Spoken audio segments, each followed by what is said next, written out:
The river rises, not with rain, but with rage. Cold water claws at Achilles' shins, then his knees, then his waist. The current screams like a living throat. Corpses spin past him. Trojan dead he himself has made, armor clashing, mouths open, eyes white. The ground vanishes beneath his feet. The river god has stood up from his bed of stone. Achilles plants his heel into the mud and leans forward, teeth bared, shield slick with blood and river slime. His grip tightens, muscles burning, lungs drawing sharp, measured breaths. Even now, even here, he refuses to bend.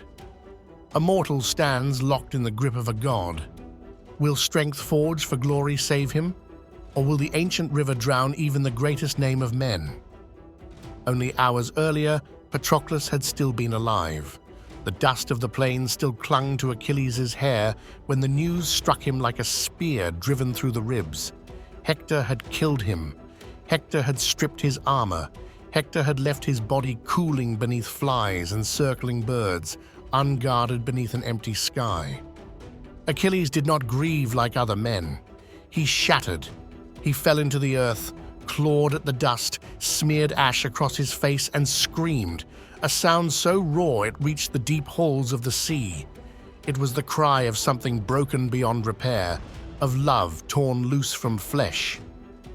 His mother Thetis heard it and rose trembling from her coral throne. When she found him, the swift-footed terror of Troy lay broken, whispering only one oath. Hector would die. Troy would pay. Nothing else remained. Rage filled every hollow place grief had carved, leaving no room for mercy. Yet even rage must arm itself. Patroclus' armor was gone, gleaming now on Hector's shoulders. So Thetis went to the forge where fire obeys the hammer. Hephaestus worked through the night, sparks flying like falling stars, each blow heavy with foreknowledge and sorrow. He forged a shield that held the world upon its face, cities at peace, cities at war, harvest and dance, sea and sky, because Achilles was about to tear all of it apart. Fate was hammered into bronze with every ringing strike, sealing a path that could not be undone. When dawn came, Achilles armed himself. Bronze locked into place, the shield burned like a captured sun. He did not eat. He did not pray. He spoke one command to the Myrmidons, his voice flat as drawn steel. Follow. Do not slow me. When Achilles returned to the battlefield, the war itself recoiled. The Trojans saw him and broke. This was no sulking prince withdrawn in wounded pride. This was death walking upright, terrible and precise, grief sharpened into a weapon without limit. His spear struck like lightning. Men fell without names, without last words. Those who fled were cut down. Those who stood were erased.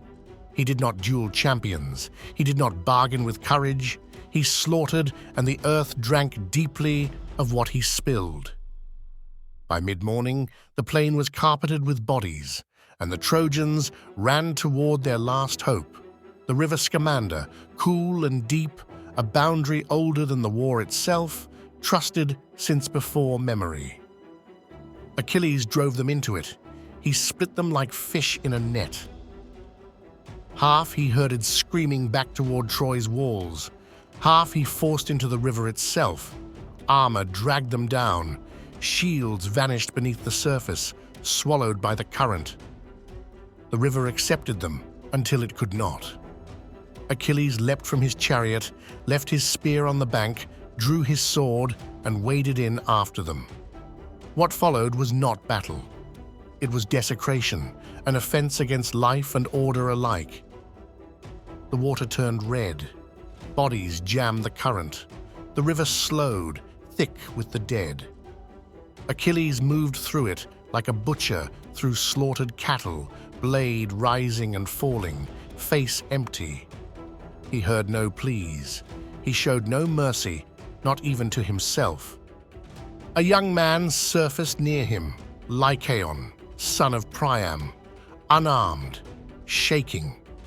He clutched Achilles' knees and begged, reminding him of ransom once paid, of mercy once shown. Achilles looked down. The old Achilles might have listened.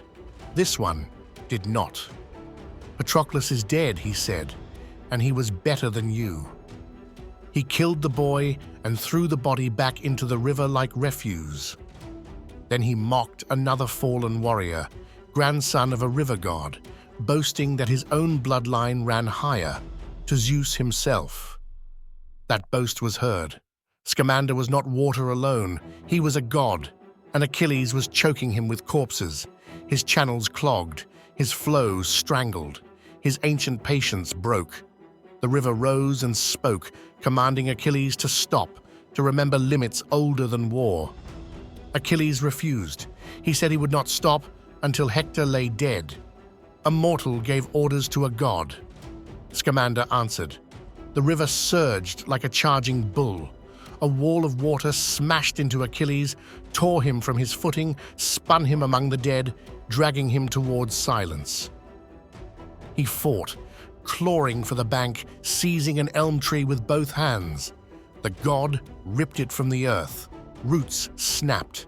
Achilles was dragged under, battered by bodies, choking on water thick with blood. Fear cut through his rage, not fear of dying, but of dying without meaning. He cried out to the gods. Poseidon and Athena steadied him. Achilles burst from the water and ran as the river chased him across the plain, calling its brother Simois to finish the work. From Olympus, Hera watched and chose. She called to Hephaestus. Fire answered water. Flames poured across the plain, burning corpses to ash, boiling the river, cracking the soaked earth. Steam rose like a funeral shroud over men and gods alike. Scamander screamed, weakened and defeated, and swore to withdraw. Only then did the fire relent, and the waters fell back into their wounded course. Achilles stood on scorched ground, armor blackened, breath ragged. He had fought a god and lived, not by his own strength, but by the will of Olympus. For the first time since Patroclus fell, silence pressed in, heavy and accusing.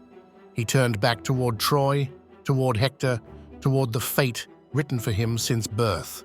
Each step carried him closer to glory and closer to the grave promised long ago. Behind him, the river flowed again, patient and enduring, carrying memory and warning alike. History remembers Achilles for glory and slaughter, but that day he learned this. A man may defy a god, but he never escapes the cost. Ahead waited the final duel beneath the walls, where wrath would meet destiny, and nothing would remain undone. Subscribe to Saga Weaver, where ancient warriors face impossible choices, and fate always collects its due.